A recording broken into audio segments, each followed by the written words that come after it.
Donc, il y avait la question de qu'est-ce qu'on fait ici, en fait, dans initialiser stats. On voit qu'on crée une hashmap à vide qui mappe des entiers vers des entiers.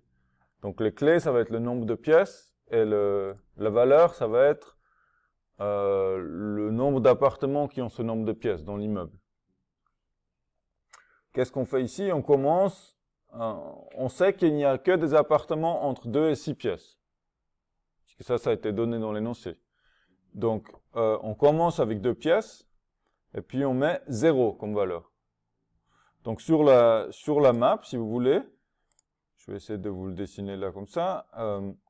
Donc, on va écrire, ici, donc on a notre map, à côté on a les nombres de pièces, pièces, ouais, et puis là on a la quantité d'appartements. Donc on va dire pour 2, bah pour 2, ça correspond à quoi? Ça correspond à 0 pour l'instant.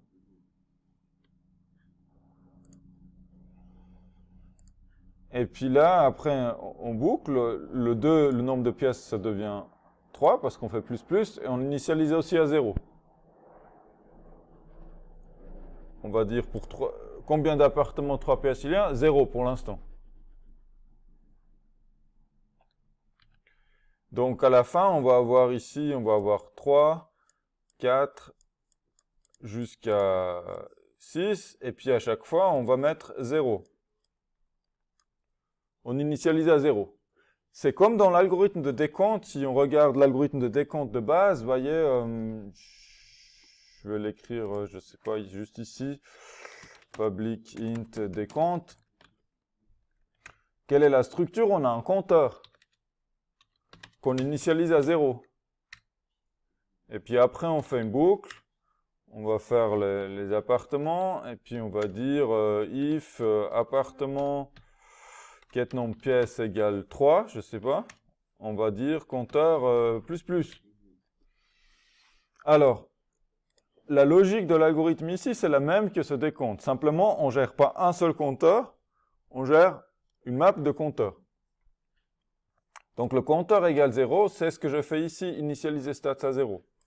Je mets tous les compteurs à 0 au début. Et comme j'ai mis tous les compteurs à 0, après, donc ça c'est l'étape initialisation, c'est pour ça que je l'ai appelé initialiser. Et puis après, on a notre boucle. Et puis, en fait, il n'y a pas besoin de faire un if parce que grâce à la hashmap, on peut récupérer directement le bon compteur qui correspond au nombre de pièces de l'appartement. Si c'est un appartement 3 pièces et on fait get de 3, ben on va récupérer le compteur actuel pour les appartements 3 pièces. Et puis ce qu'on fait ici, c'est rien d'autre que de faire le plus. On rajoute un point. Vous voyez, si on le fait plus lentement, c'est dommage que je ne sais pas comment le faire en écran réduit. J'aimerais bien l'avoir côte à côte, mais apparemment il n'y a pas. Donc, qu'est-ce que je fais? Par exemple, je récupère mon appartement 3 pièces. Je suis en train de faire mon décompte. J'ai un appartement 3 pièces. Donc, j'ai un appartement avec 3 pièces. Donc, qu'est-ce que je fais? Je vais récupérer ici, pour l'instant, c'est 0. Je vais récupérer la valeur actuelle, qui est 0. Je lui rajoute 1. Donc, 1. Et puis ensuite, je vais aller effacer ici le 0 et mettre 1 à la place. Donc, l'opération d'aller récupérer la valeur actuelle, donc, ça c'est pour savoir juste le nombre de pièces. Hein. J'écris juste ça dans une variable pour raccourcir, pour pas devoir répéter ça à chaque fois, ça raccourcit un peu les lignes suivantes. C'est tout à fait optionnel. Et puis après, je récupère la valeur actuelle du compteur et je rajoute une valeur au compteur. Et ça nous évite de faire le if ici. Parce que je pourrais très bien ici faire, vous voyez, je pourrais avoir ici compteur des 0, et puis je pourrais avoir le compteur le compteur des pièces, le compteur de 3 pièces, etc. jusqu'au compteur de 6 pièces.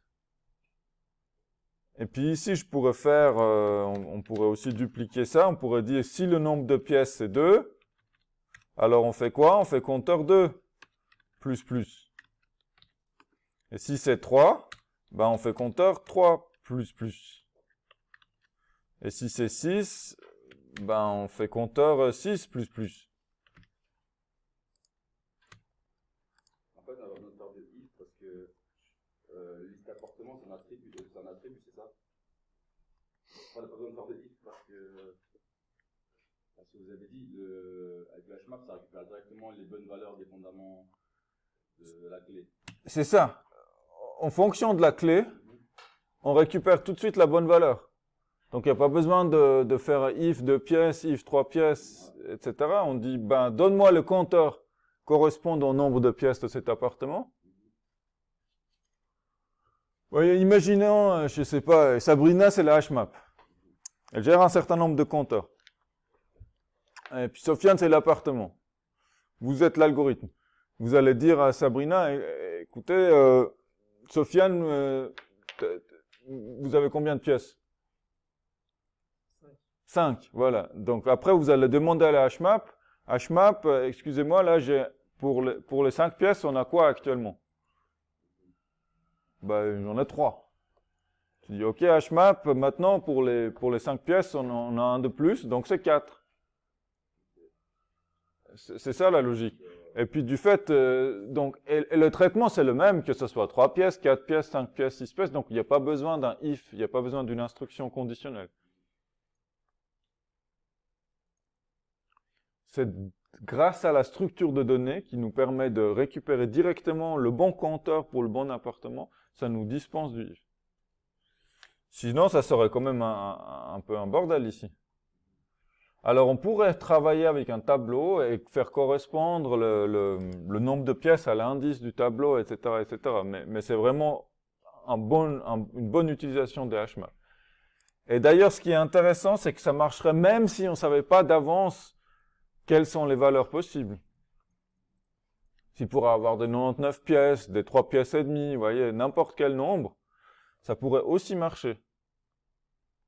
L'algorithme devient légèrement plus compliqué, mais grâce à la hmap, on peut le faire en une seule parcours, on peut tout gérer. Parce qu'on pourrait simplement dire, bah, si actuellement il n'y en a pas encore de compteur, bah, on commence à 0. Voyez? Si on n'initialisait pas comme ça, je vais quand même vous le montrer. Donc, si on mettait juste une map vide ici, on pourrait dire, ben, ça existe peut-être pas. Voyez? Valeur précédente, donc on va dire valeur précédente, donc on va la commencer à 0. Et si jamais la map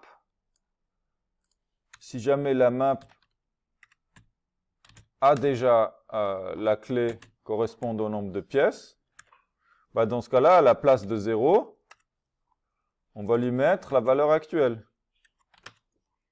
Et après, on en rajoute 1. Et là, je n'utilise plus initialiser stats. Et j'ai une erreur quelque part. Ah oui, dans mon truc que j'ai codé là. Si je l'exécute comme ça, je vais avoir une erreur dans l'affichage du main. Non, j'ai pas d'erreur. Voilà. Simplement, à la place de 0, je vais avoir nul. Donc ça, je vous laisse comme ça. Ça, c'est une version... si on ne sait pas au début quelles sont les clés possibles, on ne peut pas initialiser les compteurs à l'avance, mais dès qu'on rencontre un nouvel appartement, on dit est-ce que déjà on a déjà eu un appartement de 3 pièces et demie? Si oui, ben ok, alors donne-moi, on a eu combien jusqu'à maintenant? Et puis après on en rajoute un. Ça c'est ici. Est-ce qu'on a déjà? Si on n'a pas eu, ben on commence à 0, on commence à compter à 0. Enfin 1. 0 plus 1. Donc ça facilite un peu le raisonnement, il n'y a pas besoin de ce if en plus, et puis l'affichage aussi, il est plus simple. Est-ce que ça répond à votre question? Parfait.